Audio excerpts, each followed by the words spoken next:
একটু প্রফেসর কাজী মারুফুল ইসলাম আপনার কাছে আসতে চাই। আপনি বিএনপি বরাবরই এটা বলছে তারা নির্বাচনের একটা সুনির্দিষ্ট রোড ম্যাপ চায়, একটা সময়সীমা চায়, সেটি দিলেই কি সব সমস্যার সমাধান হয়ে যাবে?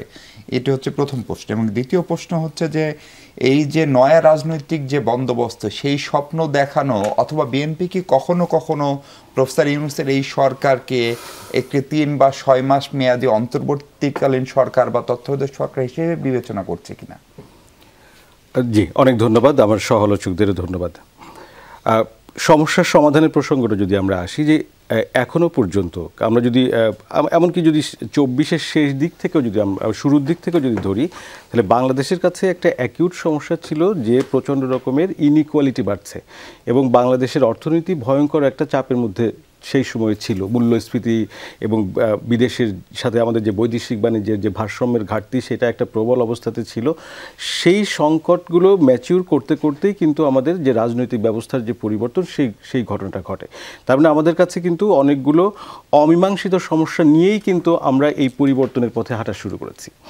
যখন আমরা পরিবর্তনের পথে আসছি, অর্থাৎ যখন গণ অভ্যুত্থানটা হলো, সঙ্গত কারণেই এই যে রাজনৈতিক যে যে যে বদল, সেই বদলের সময় আসলে যে কোনো একটা সমাজে এক ধরনের, আমরা যেটা আগে দেখেছি, সেখানে একটা জোরপূর্বক একটা অর্ডার ছিল, অর্থাৎ এক ধরনের স্থিতিশীলতা ছিল। সেই স্থিতিশীলতাটা যখন ভেঙে যায়, তখন এক ধরনের ডিসঅর্ডার ক্রিয়েট হয়, যেটা আমাদের ট্রানজিশন পিরিয়ডে থাকে। অর্থাৎ আমরা যে রূপান্তরের যে সময়টা আমরা এখন যেটাতে আছি, সেই সময় একটা ডিসঅর্ডার থাকে। এই ডিসঅর্ডারের সময় আমাদের যে প্রাচীন যে সমস্যাগুলো আমরা ইতিমধ্যেই ছিল, সেই সমস্যাগুলো আরও প্রকট হয়েছে এবং এটার সঙ্গে আরও যুক্ত হয়েছে আমাদের আইন শৃঙ্খলা পরিস্থিতির ফেরত না আসা, প্রতিষ্ঠানগুলো ঠিক মতন কাজ না করা, যেমন স্থানীয় সরকারের মতন প্রতিষ্ঠানগুলো ঠিক মতন কাজ না করা, সিভিল সার্ভিসের মধ্যে প্রচণ্ড রকমভাবে একটা অনিয়মতান্ত্রিক এক ধরনের ব্যবস্থা তৈরি হয়েছে, যেখানে যে শৃঙ্খল যেটা ছিল, সেই শৃঙ্খলগুলো ভেঙে পড়েছে। ফলে এগুলো যদি আমি মেজর সমস্যা মনে করি, এবং অন টপ অফ দ্যাট আমাদেরকে কর্মসংস্থান সৃষ্টি করা, অর্থনীতিকে সামনে এগিয়ে নিয়ে যাওয়ার সেই চ্যালেঞ্জগুলো আছে। এখন এই চ্যালেঞ্জগুলো মোকাবেলা করার ক্ষেত্রে এই সরকার, যেটা বাংলাদেশের একটা অভূতপূর্ব একটা রাজনৈতিক পরিবর্তনের মধ্য দিয়ে যে সরকারটি এসছে, সেই সরকারের দায়িত্ব কিন্তু এগুলো থেকে এড়িয়ে যেতে পারে না। এগুলোকে অ্যাড্রেস করার তাদের একটা দায়িত্বের মধ্যেই পড়ে। কারণ মানুষের মধ্যে প্রত্যাশা ছিল যে আওয়ামী লীগ একটা রাজনৈতিক দল হিসেবে যেভাবে একটা ক্রমাগতভাবে ফ্যাসিস্ট হয়ে উঠেছে, এর আগে যে সমস্ত রাজনৈতিক দলগুলো ক্ষমতায় ছিল, আওয়ামী লীগের আগের রেজিম, বিএনপির আগের দুটো রেজিম, সেই সময়ও কিন্তু তাদের মধ্যে যে অনেক গণতান্ত্রিক প্রবণতা, অনেক জনমানুষের কাছে যাওয়ার প্রবণতা, সেই প্রবণতাগুলো ছিল, সেটা কিন্তু প্রমাণ করা যায় না। আমরা যদি দুর্নীতির যে পারসেপশন ইন্ডেক্স আছে, সেটার দিকে যদি মনে করি, সেখানে দেখবেন যে আমাদের কি ভয়ঙ্কর পরিস্থিতি ছিল। আমরা যদি দেখি আইন শৃঙ্খলা পরিস্থিতি, আমরা যদি নির্বাচনী ভায়োলেন্স, প্রত্যেকটা ইন্ডিকেটর আপনি দেখবেন এর আগে কিন্তু পরিস্থিতি খারাপ ছিল। তাহলে মানুষের আত্মত্যাগের বিনিময়ে যে নতুন সরকার, নতুন দেশ চাচ্ছে, সেই দেশের মধ্যে যে অ্যাকিউট যে সমস্যাগুলো, সেই সমস্যাগুলো মোকাবেলা কেন এরা করবে না, কেন এরা তার কোনো সমাধানের দিক নির্দেশ করবেন না? মানুষের কাছে এই প্রত্যাশা ছিলই। মানে অন্তর্বর্তী সরকার করবে, অন্তর্বর্তীকালীন সরকার এই প্রত্যাশা তো আছে। তাদেরকে কি সেই ম্যান্ডেট দিয়েছে?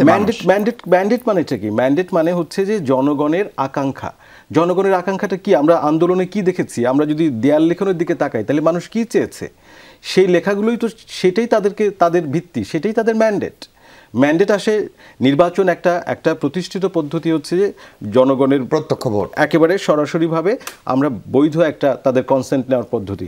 কিন্তু এটার সঙ্গে একই সাথে যখন আমরা একটা বড় রকমের রাজনৈতিক অভ্যুত্থানের মধ্যে দিয়ে যাই, তখন ওই অভ্যুত্থান নিজেই যে শক্তিশালী যে যাদেরকে ক্ষমতায় নিয়ে আসে, তাদের প্রতি একটা দায়িত্ব আরোপ করে, অর্থাৎ তাদের প্রতি একটা ম্যান্ডেট আরোপ করে। ফলে এই সরকারের তো অবশ্যই এই সমস্যাগুলোকে দেখার তো একটা দায়িত্ব আছেই।